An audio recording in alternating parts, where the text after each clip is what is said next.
खबर शामिल करते हैं मंडी बहाउद्दीन से। पीर तरीकत सैयद अमीर हुसैन शाह रहमतुल्लाह अलैह और सैयदा मीर बीबी का सालाना उर्स मुबारक नहायत अकीदत व एहतराम से भुख शरीफ में मनाया गया। सजादा नशीन दरबार आलिया भुख शरीफ साईं बहादुर अली ने आने वाले तमाम अफराद को वेलकम किया। सजादा नशीन आस्ताने आलिया सैयदा शरीफ प्रोफेसर मोहम्मद अबू बकर हाशमी साहिब ने उर्स पाक की तकरीब में खसूसी शिरकत की।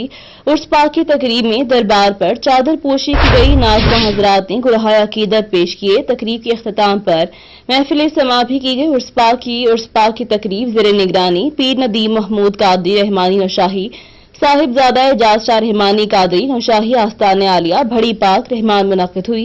उर्स पाक की तकरीब में शिरकत करने वालों में मेजर जुल्फिकार अली गोंदल, सदर पीटीआई पाकिस्तान तहरीक इंसाफ और साबिक एमपीए आबिद अहमद खान भट्टी, रहनुमा मुस्लिम लीग काफ बशीर अहमद रांझा, उम्मीदवार बराए नाजिम यूनियन कौंसिल भीकू मोहम्मद आसिफ बोगा नंबरदार, अरशद इकबाल बुसार, खालिद अली सऊदी अरब समेत दीगर सियासी और समाजी शख्सियात ने उर्स पाक की तकरीब में भरपूर शिरकत की। इस मौका पर गद्दी नशीन दरबार आलिया भुख शरीफ साईं बहार अली ने तमाम आने वाले मेहमान गिरामी और अकीदतमंदों का शुक्रिया अदा किया। कैमरामैन टीम के साथ Mazhar Baig, district reporter KNN news Mandi Bahauddin.